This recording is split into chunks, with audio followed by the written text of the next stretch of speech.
Fim do mundo, Hobbes, Rousseau, Argentina, ditadura, neve.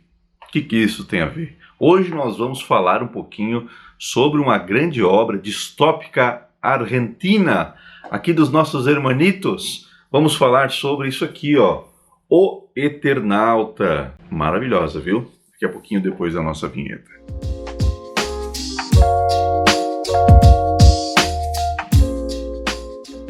Se é a primeira vez que está aqui, seja muito bem-vindo. Eu sou o Leonardo e venho te trazer ótimas dicas de leitura, como sempre.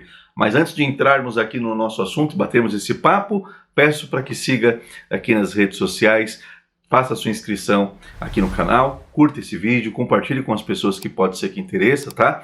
E também tem o link aqui das nossas redes sociais. Fique à vontade para votar sempre que necessário, tá? Hoje nós vamos falar sobre uma obra maravilhosa chamada O Eternauta. Essa aqui é uma obra escrita na década de 50 e foi reeditada e distribuída pela editora Pipoca e Nanquim, agora em 2024.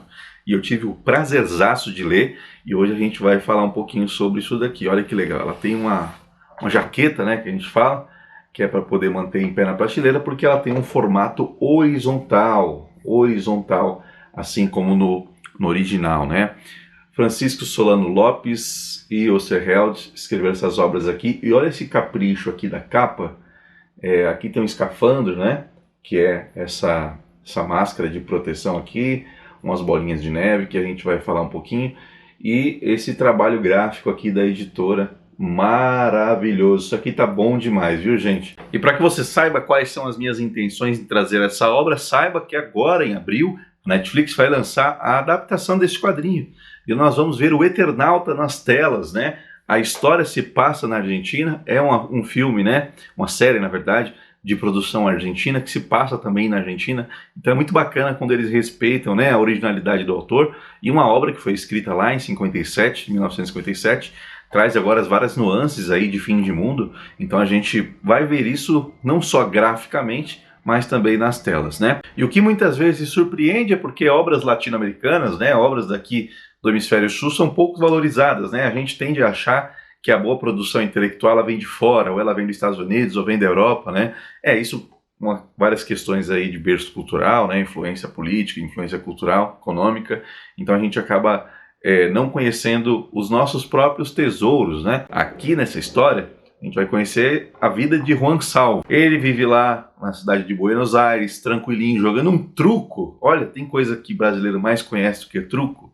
E eles estão jogando um truco e de repente eles começam a sintonizar um radinho, ele e mais dois amigos, e aí eles percebem que está tendo um problema sério, né? Está caindo uma neve inesperada para aquela época e não é comum o que está acontecendo ao redor, né? E aí eles tentam entender o que está rolando, mas sem muito interesse porque eles estão ali entretidos, né? Quando eles saem desse porão, né, adaptado para os jogos, tudo, eles veem que na rua tem algumas pessoas caídas no chão. E aí eles percebem rapidamente que essa neve é tóxica. E quem tem contato com essa neve acaba morrendo. Então eles estão agora ilhados, né, dentro da própria casa. E você não sabe muito bem por que essa neve está fazendo isso, né? E a sociedade ali, né, a Argentina no caso, até onde o olhar deles alcançam, começa a parar, né? As pessoas não estão saindo de casa, as que saem estão morrendo. E agora eles precisam sobreviver. E aí tem o escafandro aqui da capa da edição, porque eles acabam improvisando uma roupa de proteção dessa neve, né? Que essa neve que se você respirar ou você tocar, você corre risco mortal imediatamente. Então eles precisam sair daquela casa ali, eles precisam sair daquele lugar que é como se fosse um bunker improvisado, né? A casa acaba sendo isso. E aí nós temos ali toda a saga de Juan Salvo Favalli, né? Que ele chama de Fava, que é o grande amigo dele, um professor de física, que acaba dando todo o tom aqui, essa parte intelectualizada, e você não entende muito bem de onde que vem, conforme vai avançando você vê que essa história é um ataque, né, alienígena, né, e assim, não é spoiler, tá? Por mais que pareça, esse lance da neve ele é muito breve na HQ, ela está recheada de outras coisas bastante relevantes, e que, a princípio, você nem imagina, né? Nem imagina.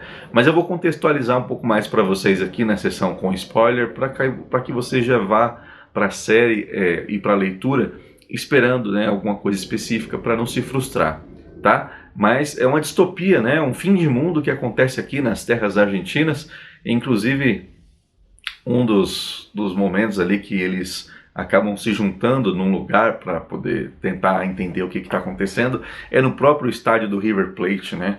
Então quem é fã de futebol também vai conhecer essas nuances do estádio, ele fala bastante o nome das ruas, e a gente tem que lembrar também que a época de 1957 não era tão globalizada como hoje, né? Então as coisas eram bem valorizadas ali, coisa que a gente não tem costume de ver hoje, né? Nas escritas. As pessoas escrevem, mas sempre assim, por exemplo, se eu sou um escritor aqui de Guarulhos, eu escrevo ambientando a minha história na Avenida Paulista, em São Paulo. O ideal seria que eu escrevesse na minha cidade, né? Coisa que o Solano Lopes e o Osterheld, eles conseguiram trazer para a obra, que traz um pouco de originalidade, né? E mais uma vez, né, a gente vê várias histórias de fim de mundo e nunca é o mais preparado que acaba se salvando ou salvando as pessoas, né? É sempre uma história a partir do olhar do homem comum, a partir daquele que não estava envolvido e agora está, né? O escolhido, né? Juan Salvo, que é o nosso personagem principal, não é diferente.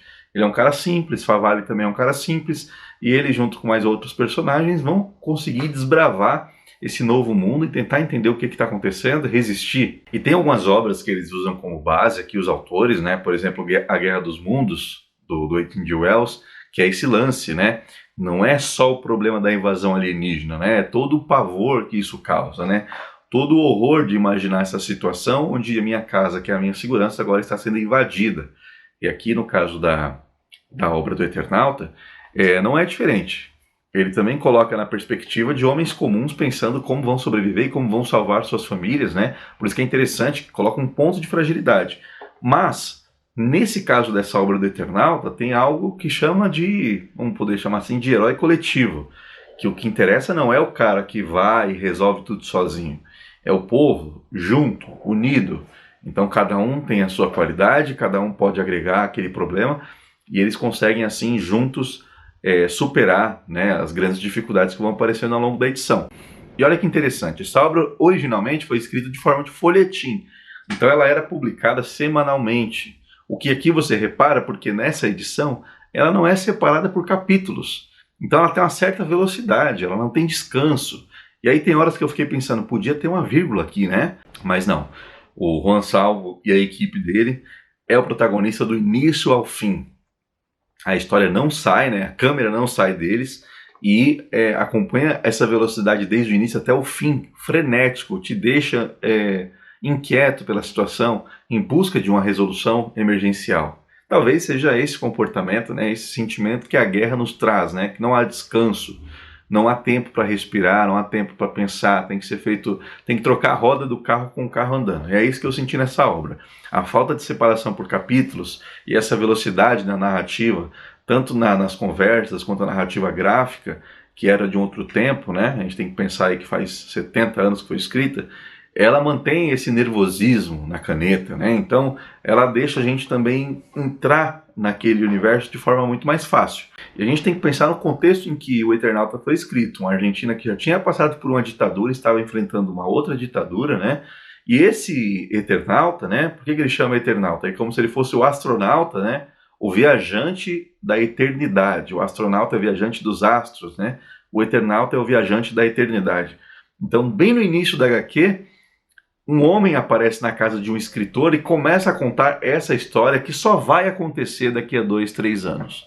Então o autor, que ele fica ouvindo esse relato do próprio Juan Salvo, né, porque o Juan Salvo começa a testemunhar tudo que ele viveu, ele meio que fica incrédulo, mas conforme a história avança, você até esquece que aquilo ali era uma espécie de confissão, né? E por fim a gente tem essa resolução aí, porque que ele conseguiu voltar no passado para contar essa história. Será que era para impedir? Será que era para avisar? Será que era para tomar alguma atitude diferente?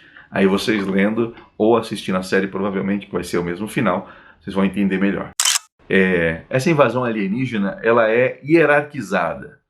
Diferente do que as outras colocam pra gente, como se fossem raças invadindo outros mundos, não. Aqui tem uma hierarquia. E a gente tem que lembrar que nessa época aqui, os autores enfrentavam muito o lance da ditadura na Argentina. E a ditadura, ela foi muito forte na América Latina, que era um esforço, né, muito grande dos Estados Unidos e da União Soviética em influenciar os países daqui da América. Ao passo que a União Soviética queria criar alianças com os países daqui, trazendo o socialismo, o comunismo, os Estados Unidos queria combater justamente isso. Então instaurou-se aqui, através de um impulso americano, né, dos Estados Unidos, de instaurar a ditadura em vários países. O Brasil não foi diferente, né? A Argentina passou por vários e outros países daqui da América também sofreram com isso. E nessa época aqui, essa história, ela ilustrava muito bem o que era essa ditadura, né? A guerra chegando até o homem comum. E essa crítica a esse autoritarismo, ele é traduzido nas páginas. Se você lê como uma história de fim do mundo, você vai entender apenas a história de fim do mundo, né? Mas se você entender todas as nuances que os autores queriam passar, toda essa crítica velada ao autoritarismo, à ditadura, a como isso é prejudicial para uma sociedade, você também vai encontrar. E eu vou além aqui, na minha análise, trazendo mais do que provavelmente o autor queria passar, até porque é outros tempos, né?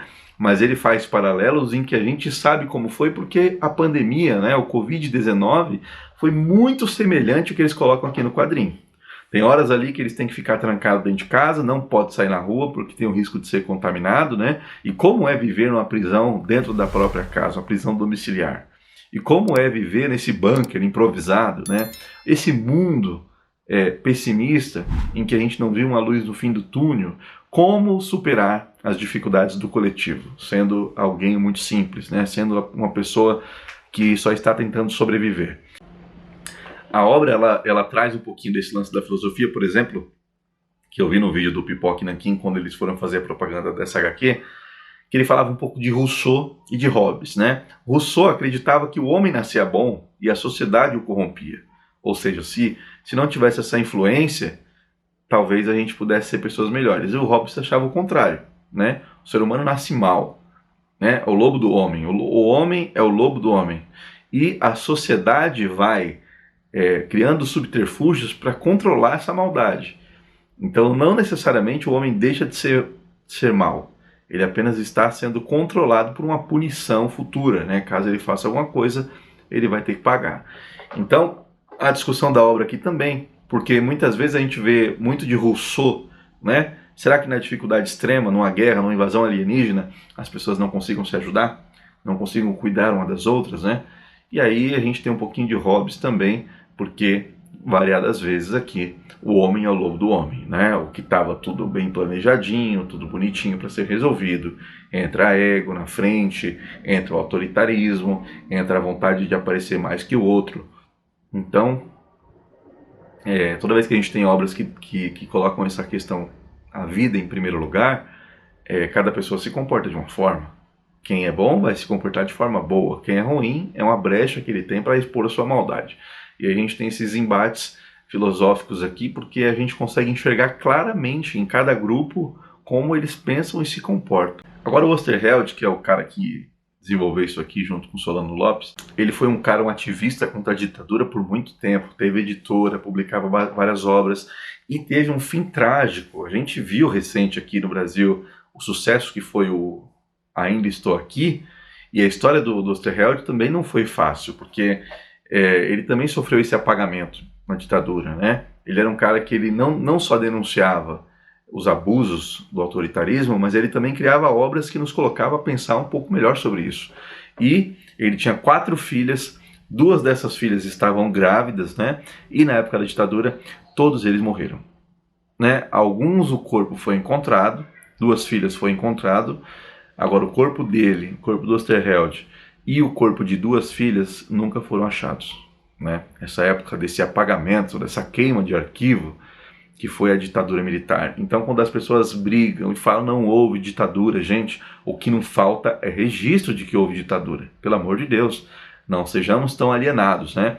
E essa obra, ela denuncia tudo isso porque se você lê com os olhos de que ela foi escrita num tempo para denunciar a ditadura, tudo ali faz sentido, né? Tudo ali me soa familiar. Parece que a história se repete. É uma mesma história com outra roupa. Então, por isso que eu recomendo fortemente que você leia o Eternauta, para que você entenda essas questões. A narrativa é diferenciada dos quadrinhos que a gente tem hoje em dia, muita conversa, que é bem o que estava na época, né? Muita letra, muita escrita, tem que ser lido com paciência, se atentando aos detalhes, para que você não perca nada.